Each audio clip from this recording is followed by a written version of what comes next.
देखो बच्चा, हम लोग कंजम्पशन फंक्शन पढ़ेंगे। एक्चुअली हमारा जो चैप्टर है उसका नाम है सिंपल कैंसियन थ्योरी। तो ये जो कैंसियन थ्योरी है, ये कैंसियन थ्योरी बेसिकली चार चीज़ों में वर्क करता है। पहला है कंजम्पशन फंक्शन, दूसरा है सेविंग फंक्शन, तीसरा है इन्वेस्टमेंट फंक्शन और चौथा है के यानी इनकम मल्टीप्लायर। ठीक है, ये चार चीज अगर हम कर लेते हैं तो कैंसियन थ्योरी पूरा कंप्लीट हो जाता है। तो ऑलरेडी इसकी कैंसियन थ्योरी का जो न्यूमेरिकल था वो लास्ट क्लास में हम लोग पढ़ लिए थे। अब आज कैंसियन थ्योरी का कुछ लोगों का जो लेट से ज्वाइन किए हो उसका हुआ नहीं था, तो हम कैंसियन थ्योरी का एक बार फिर से रिवीजन करा दे रहे हैं। ठीक है, तो कैंसियन थ्योरी में सबसे पहले जो हम लोग पढ़ेंगे दैट इज कॉल्ड कंजम्पशन। तो पहले ये समझो कि कंजम्पशन होता क्या है, कंजम्पशन वर्ड क्या है। कंजम्पशन वर्ड को समझना है तो यहाँ पे आओ, थोड़ा देखो। देयर इज ए कंजम्पशन और ये है एन आई। एन आई का मतलब होता है नेशनल इनकम। तो जितना हमारा नेशनल इनकम है मेरा कंजम्पशन भी उतना ही होगा। तो जो कंजम्पशन है और जो हमारा नेशनल इनकम है, इन दोनों के बीच का जो रिलेशन है, जो फंक्शनल रिलेशनशिप है, इसी को हम कंजम्पशन फंक्शन कहते हैं। कंजम्पशन फंक्शन है तो इसको हम लोग इस तरह भी लिखते हैं फंक्शन। ठीक है, तो ये होता है कंजम्पशन फंक्शन। तो कंजम्पशन फंक्शन को बेसिकली हम समझते हैं डिटेल में। तो सबसे पहले मीनिंग, कंजम्पशन फंक्शन क्या है। तो consumption function show the relationship between total consumption expenditure and national income.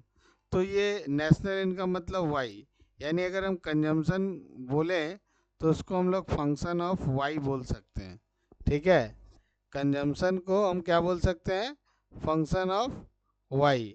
तो वाई क्या है, हमारा नेशनल इनकम है और इनकम का काम क्या है, कंज्यूम करना। ठीक है, it explain how much of income is spent on consumption, how much is save. मतलब अगर हम 100 रुपया कमा रहे हैं और उसमें 80 रुपया खर्च कर रहे हैं तो 20 रुपया हम सेव कर रहे हैं। ठीक है ना, तो जो खर्च कर रहे हैं उसका फंक्शन यहाँ पूछा गया है। अगर आप खर्च निकाल लेते हैं तो सेविंग्स ऑटो ऑटोमेटिक देखोगे कि जितना खर्चा है उसको माइनस करोगे टोटल इनकम से, तो जो बैलेंस होगा वही आपका सेविंग्स का लाएगा। अब यहाँ आगे बढ़ते हैं तो डिफिनीशन आता है। डिफिनीशन क्या है, consumption function refers to a functional relationship between income and consumption. अभी यही हम समझा रहे थे, देखो है ना ये चीज, कंजम्पशन और नेशनल इनकम यही चीज है। देखो यहाँ पे डिफिनीशन वही है। ठीक है, क्या है, functional relationship between income and consumption. ये किसके द्वारा लिखा गया, प्रोफेसर जे एम कैंसियन। ओके, अब आते तीसरे पॉइंट में कि जो कॉन्सेप्ट है कंजम्पशन का वो जे एम कैंसियन के द्वारा जो लिखा गया है वो किस एजम्पशन पे लिखा गया है। जब कोई भी थ्योरी लिखा जाता है या कोई भी कॉन्सेप्ट लिखा जाता है तो हर कॉन्सेप्ट के पीछे कोई ना कोई एक थ्योरी होता है, वो थ्योरी बिलोंग्स करता है, उसके बेसिस पे भी हम कुछ लिखते हैं। तो सबसे पहले आता है एजम्पशन। तो एजम्पशन की जब हम बात करते हैं, the income is the only determinant of consumption. यहाँ पे हम इनकम यानी नेशनल इनकम एनआई की जो बात कर रहे हैं वो ओनली डिटरमाइंड ऑफ कंजम्पशन, हम कंजम्पशन के लिए बात कर रहे हैं। दूसरा क्या है, price of goods and services remain constant. अगर हम ये मान के चल रहे हैं कि हमारा इनकम सपोज बढ़ गया तो ये भी नहीं हम मान रहे हैं कि मेरा प्राइस भी बढ़ गया, बल्कि प्राइस ऑफ गुड्स जो है या सर्विस ऑफ द, मतलब जो प्राइस ऑफ सर्विस बोलो या प्राइस ऑफ गुड्स बोलो, वो सब रिमेन क्या है, कांस्टेंट है। हम यही मान के चल रहे हैं। उसके साथ कभी कभी क्या होता है कि जैसे हम कम कमा रहे हैं जस्ट, ठीक है ना, तो जब कम कमाते हैं तो हम क्या करते हैं, हमारा टेस्ट डिफरेंट होता है। जैसे ही हम ज़्यादा कमाने लगते हैं तो हमारा टेस्ट एंड प्रेफरेंस क्या होता है, बदल जाता है। तो यहाँ पे बोल रहा है there is no change in the taste. Taste के अंदर किसी भी प्रकार का चेंज नहीं होगा, हैबिट के अंदर कोई चेंजेस नहीं आएगा। प्रेफरेंस ऑफ द कंज्यूमर, जो कंज्यूमर का बिहेवियर है और जो उसकी प्राथमिकता है वो भी चेंज नहीं होंगी। There is no change in the distribution of income. क्या बोला, इनकम के डिस्ट्रीब्यूशन में भी चेंज नहीं होगा। अगर ऐसा हुआ तो फिर ये सिस्टम जो कॉन्सेप्ट है वो उसके अनुसार काम नहीं करेगा, क्योंकि वो काम कर रहा है मतलब इसी एजम्पशन के बेसिस पे चल रहा है। The economy is a simple two sector economy, और इसमें हम ये मान के चल रहे हैं, ये एज्यूम करके चल रहे हैं जो हमारा इकोनॉमी है वो basically two sector of economy है। देयर इज नो गवर्नमेंट, और गवर्नमेंट का कोई इंटरवेंशन इसके अंदर नहीं है, ये हम मान के चल रहे हैं। अब आता है fourth point, that is a consumption function का फॉर्मूला। ये है C equal to A plus B Y. तो यहाँ पे सी आपका क्या है, टोटल कंजम्पशन एक्सपेंडिचर है। वाई का मतलब होता है national income, that is Y. और ए का मतलब होता है ऑटोनोमस कंजम्पशन। ऑटोनोमस कंजम्पशन का मतलब क्या है, there are two types of consumption, one is called autonomous consumption, दूसरा क्या होता है मार्जिनल प्रोपेंसिटी टू कंज्यूम, यानी कि एमपीसी। ठीक है, तो ऑटोनोमस कंजम्पशन या फिर आप बोल सकते हो उसको एपीसी एमपीसी भी कॉन्सेप्ट है, आगे में जाके पढ़ेंगे, average propensity to consume. But propensity to consume के अंदर जाएंगे तो एपीसी एमपीसी आएगा। लेकिन उससे पहले ऑटोनोमस कंजम्पशन क्या है कि जब कोई इंसान कमाता ही नहीं है, ठीक है, जब उसका अर्निंग जीरो है तब भी वो कंज्यूम करता है। ठीक है, जैसे बहुत बार ऐसा सिचुएशन हो सकता है कि आज सपोज हमारा कोई कमाई ही नहीं हुआ, हम कुछ कमाई ही नहीं, लेकिन इसका मतलब ये थोड़ी है कि हम बिना खाए हुए सो जाएंगे, हम तो खाएंगे। तो इसका मतलब क्या हुआ, कंज्यूम तो हम कर रहे हैं। यानी जब इनकम नहीं होता है तब भी जो कंजम्पशन होता है उस कंजम्पशन को बोलते हैं ऑटोनोमस कंजम्पशन। क्या लिखा है, consumption when income is zero. जब आपका इनकम जीरो होता है उस समय भी आप कुछ कंज्यूम कर रहे होते हैं, उसी कंजम्पशन को बोलते हैं ऑटोनोमस कंजम्पशन। आप लोगों का एमसीक्यू है, कहीं से भी क्वेश्चन बन सकता है। अब बी नंबर जो पार्ट यहाँ पे है वो क्या है, मार्जिनल प्रोपेंसिटी टू कंज्यूम। यानी प्रोपेंसिटी टू कंज्यूम का मतलब हो गया कि तुम्हारा कंजम्पशन करने का टेंडेंसी क्या है, मार्जिनल वर्ड का मतलब एक्स्ट्रा। ठीक है, अब नेक्स्ट पॉइंट पे आते हैं, there is a component of consumption. There are two type of consumption. Number one A कहता है minimum level of consumption which is made even when income is zero. जब इंसान का इनकम जीरो होता है, ठीक है ना, तब भी वो कुछ ना कुछ क्या करता है, कंज्यूम करता है। It does not depend on income, ये इनकम के ऊपर डिपेंड नहीं करता। Example, consumption of essential goods and habit.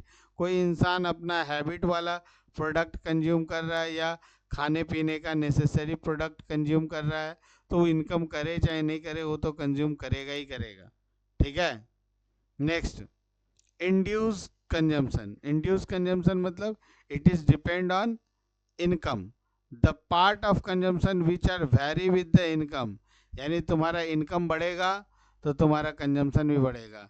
It is equal to MPC into income. MPC यानी marginal propensity consume multiply by income, that is called B Y. Okay, तो यहाँ ए का मतलब क्या है, ऑटोनोमस कंजम्पशन, बी वाई का मतलब है induced consumption. Clear, any doubt, no. अब ये 6 नंबर पार्ट को अगर समझना है ग्राफ को, तो इस ग्राफ को समझने से पहले हमको इस चार्ट को समझना पड़ेगा। ठीक है, देखो ये एक शेड्यूल है, ये मान लिया गया मेरा जीरो इनकम था, फिर 100 हुआ, फिर 200, फिर 300, फिर 400। अब ऑटोनोमस कंजम्पशन क्या है, फिक्स है, वो सब में कर दिया 100 100 100।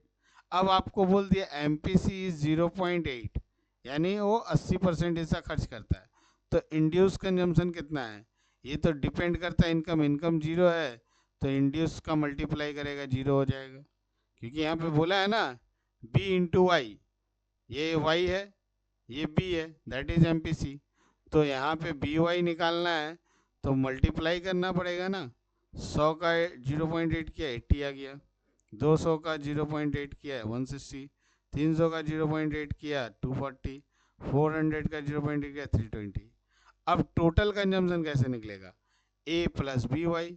तो बी वाई हम निकाल चुके हैं, हमारे पास ए फिक्स है 100, तो जीरो में 100 ऐड किया 100, 80 में 100 ऐड किया 180, 160 में 100 ऐड किया 260, 240 में 100 ऐड किया 340, 320 में 100 ऐड किया, सॉरी तीन सॉरी 100, हाँ 100 ऐड किया 320 में तो 420। क्लियर। अब देखो ये वाला यहाँ पे फॉर्मूला है। अब इसके बाद आगे बढ़ते हैं। तो जर्नली देखो ये जो इम्पोर्टेंट पॉइंट है, इस इम्पोर्टेंट पॉइंट से तुम्हारा एमसीक्यू बनेगा एग्जाम में। जैसे एमपीसी लाई बिटवीन, देखना जो भी एमपीसी दिया रहेगा उसका आंसर 0 से लेके 1 के बीच में होगा। ठीक है, 0.8, 0.7, 0.3 जो भी है, 0 से लेके 1, 1 का मतलब 100% हो गया। ठीक है ना। एपीसी का फॉर्मूला क्या होता है? C by Y, consumption divided by income. MPC का क्या था? ये एपीसी का है सी बाई वाई, और एमपीसी का होता है delta C by delta Y, that is change in consumption divide by change in income. ठीक। उसके बाद APC decline as income increase. अगर तुम्हारा इनकम इंक्रीज होगा तो तुम्हारा एपीसी क्या होगा? डिक्रीज होगा। और सेविंग्स कितना, जितना तुम्हारा सेविंग्स है वो इनकम से कंजम्पशन माइनस करेंगे, यानी कंजम्पशन बढ़ेगा तो सेविंग घटेगा, और कंजम्पशन घटेगा तो सेविंग बढ़ेगा। मार्जिनल प्रोपेंसिटी टू सेव, यानी मार्जिनल प्रोपेंसिटी टू कंज्यूम को माइनस करना होगा, जितना माइनस करेंगे उतना सेव हो जाएगा।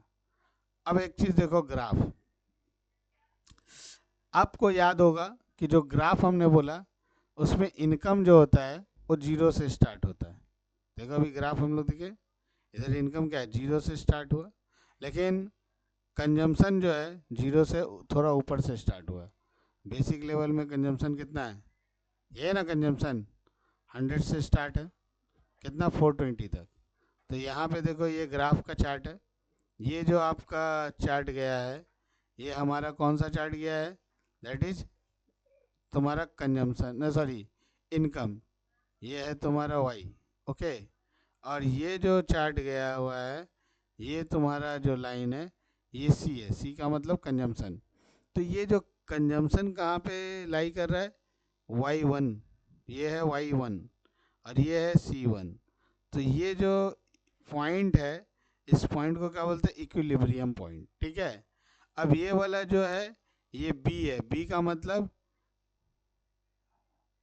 b का मतलब एमपीसी, यानी मार्जिनल प्रोपेंसिटी टू कंज्यूम।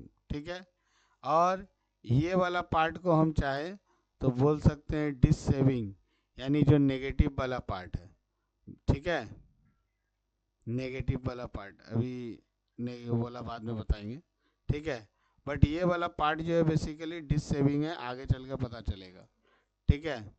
क्योंकि ये वाला पार्ट जो है क्या है, यहाँ से स्टार्ट है तुम्हारा इनकम, सॉरी कंजम्पशन, जो 0 से ऊपर है, यानी पैसा नहीं कमा रहे फिर भी खर्च कर रहे हैं। ठीक है। अब आगे बढ़ते हैं। अब आगे का टॉपिक आएगा दैट इज एपीसी एमपीसी। ठीक है। तो एपीसी एमपीसी क्या है ये हम देखेंगे। ठीक है। तो सबसे पहले एपीसी, एपीसी एंड एमपीसी। तो एपीसी का डिफिनीशन को थोड़ा बड़ा कर देते हैं। ठीक है। तो देखो एपीसी मतलब average propensity to consume, MPC का मतलब मार्जिनल प्रोपेंसिटी टू कंज्यूम। तो सबसे पहले आ जाओ एपीसी। एपीसी का मतलब है एवरेज प्रोपेंसिटी टू कंज्यूम। जैसे ही हम एवरेज प्रोपेंसिटी टू कंज्यूम की बात करते हैं, APC is the ratio of total consumption. APC क्या है? रेशियो है टोटल कंजम्पशन का डिवाइडेड बाई टोटल इनकम। ये है उसका graph. APC equal to C by Y, consumption ऊपर इनकम नीचे। और इसका आंसर जो है 0 से लेके 1 के बीच में डाउन फॉल होगा। ठीक है। अब नंबर 2 दूसरा क्या है? मार्जिनल प्रोपेंसिटी टू कंज्यूम, यानी delta C divide by delta Y, यानी इनकम में जो बदलाव है और कंजम्पशन में जो बदलाव है वो। इसमें भी आंसर वही होगा 0 से लेके 1 के बीच में। ठीक है। और इसमें देखो ये relationship between APC MPC. APC MPC, APC is the greater than MPC. As income increase APC falls. जब इनकम बढ़ेगा तो एपीसी क्या होगा? घटेगा। But MPC remain constant, but MPC क्या होगा? कांस्टेंट रहेगा। Wait income is very low, APC is high. जब इनकम तुम्हारा कम होगा तो एवरेज प्रोपेंसिटी टू कंज्यूम बहुत ज़्यादा हाई हो जाएगा। व्हेन इनकम इज हाई तो एपीसी इज बिकम लो। तो जब when income is very high, जब तुम्हारा इनकम बहुत ज़्यादा होगा उस समय क्या होगा कि एपीसी बिकम लो, लो हो जाएगा। अब इसका ये देखो ग्राफ है, देखो यहाँ पे ये कंजम्पशन है ना, तो कंजम्पशन ऊपर से है, ये तुम्हारा ओरिजिन है, ठीक है। अब ओरिजिन इधर है यानी जीरो, और ये तुम्हारा ए, मतलब ये थोड़ा ऊपर में है, यानी कंजम्पशन का पॉइंट क्या है, ऊपर होता है। यानी जब हमारा इनकम नहीं होता है तब भी हमारा कंजम्पशन फिक्स है। देखो यहाँ पे अब जो है ये इनकम में तुम्हारा चेंजेस अगर अगर आता है, जैसे ये तुम्हारा हो गया, ये क्या लिखा है डेल्टा वाई, यहाँ से लेके यहाँ, पहले तुम जीरो कमाते थे अब तुम इतना कमाने लगे, ठीक है, ये हो गया। ये हो गया डेल्टा सी, तुम्हारा यहाँ पहले कंजम्पशन कंजम्पशन बढ़ के यहाँ हो गया, ठीक है। तो ये जो डेल्टा वाई है डेल्टा सी है, तो मार्जिनल प्रोपेंसिटी टू कंज्यूम का फॉर्मूला ही यही होता है कि तुम्हारा delta C divide by delta Y, ठीक है ना। अब देखो एपीसी एमपीसी दोनों का कंजम्पशन पॉइंट, तो ये जो स्ट्रेट पॉइंट है दैट इज एमपीसी, और ये जो कर्व है ये हो गया एपीसी, इनकम यही पॉइंट पे है, ठीक है ना। तो यहाँ क्या बोल रहा है इन द ग्राफ ए, जो पहला ग्राफ है वहाँ पे स्लोप बी जो है वो कंजम्पशन फंक्शन को रिप्रेजेंट करता है एमपीसी के साथ इस जगह पे, ठीक है। और ग्राफ जो बी है उसमें एमपीसी इज कांस्टेंट, देखो यहाँ पे एक यही है ना एकदम फिक्स है, तो यहाँ एमपीसी क्या हो गया यहाँ पे कांस्टेंट हो गया, बट वाइल जबकि एपीसी डिक्लाइन, यहाँ पे एपीसी क्या हो गया डिक्लाइन हो गया यानी घटने लगा, क्योंकि इनकम जब तुम्हारा बढ़ेगा, पहले इनकम देखो यहाँ था, यहाँ पे इनकम यहाँ है, मतलब इस रेंज से इस रेंज तक बढ़ गया। तो बोलने का मतलब जब तुम्हारा एमपीसी कांस्टेंट होगा, यानी ये कांस्टेंट का मतलब फिक्स है, ठीक है, और इनकम बढ़ रहा है, उस समय तुम्हारा एपीसी जो है वो रिड्यूस हो जाएगा या डिक्लाइन हो जाएगा। क्लियर। अब देखो यहाँ पे एक ग्राफ को देखो, ग्राफ बोल रहे एग्जाम्पल को देखो, कंजम्पशन फंक्शन के कॉन्सेप्ट के हिसाब से 100 प्लस 0.8 वाई, ये 0.8 जो है पीछे सम्स में हम लोग निकाले थे, ठीक है ना। इससे पहले वाला जो टॉपिक था वहाँ पे देखो 0.8 था ना, तो उसी एग्जाम्पल को हम लोग बेसिकली लेके आगे बढ़ रहे हैं, ठीक है। तो यहाँ कितना हो गया, 0, 100, 200, सब में 100 जोड़ दिया। अब कंजम्पशन जो है वो यहाँ 100 है, यहाँ 180 है, 260, 340, 420, 500, 580, ये एक एग्जाम्पल के तौर पे। अब ये डेल्टा वाई का कॉन्सेप्ट देखो, तो सब में अंतर कितने का, 100 का है, ठीक। अच्छा कंजम्पशन फिक्स था ऑटोनोमस वाला 80, ठीक। अब एपीसी क्या होगा, सी बाई वाई, तो सी कितना है मेरा, सी यहाँ पे कंजम्पशन 100 है, ये 0 है तो ये डैश हो गया, यहाँ 180 है वहाँ 100 है, तो 180 बाई 100 करेंगे तो 1.8, 260 by 200 1.3, 340 by 300 1.13, 420 by 400 1.05, 500 by 500 1 exact, 580 600 0.97। Clear. अब एमपीसी के पॉइंट ऑफ व्यू से जाएंगे, तो जब हम जैसे निकालेंगे वहाँ एमपीसी कितना था 0.8 आया था, ये कैसे आया 0.8, देखो यहाँ पे डेल्टा सी कंजम्पशन कितना है चेंज 80 का, और यहाँ पे चेंज कितने का 100 का, तो delta C by delta Y है ना, तो अगर 80 बाई 100 करेंगे तो 0.8 आएगा, सबका आ गया। क्लियर। यहाँ पे क्या हुआ एमपीसी इज कांस्टेंट, यहाँ पे इनकम इंक्रीज हुआ और एपीसी क्या हो गया डिक्लाइन होने लगा, देखो घट रहा है ना, 1.8 1.3 1.13 1.05 1 0.97, घटते हुए क्रम में ही है, ठीक है। ये इसका इसमें फिर फॉर्मूला वगैरह है, याद करोगे जो लास्ट क्लास में सम कराए थे। अब यहाँ पे एक तो हम छोटा सा एग्जाम्पल भी दिखाएं हैं। मान लो ये तुम्हारा ग्राफ है, ये ग्राफ में क्या कहानी है, ये ओरिजिन है, ये इनकम 1 है, ये इनकम 2 है। तो पहले इनकम यहाँ तक होता था, अब इनकम यहाँ हो गया। ये एम और N that is consumption level, ठीक है। तो ये वाला जो लाइन मिल रहा है ये क्या हो गया, ये जो लाइन है ये डेल्टा ऑफ कंजम्पशन है, और ये वाला जो है ये डेल्टा ऑफ इनकम है, यानी दिस डिवाइडेड बाय दिस करेंगे तो हमको क्या मिल जाएगा, एमपीसी मिल जाएगा। समझ में आया? आज यहीं तक, ठीक है। बाकी सब जो है आप लोग प्रैक्टिस करते रहिए।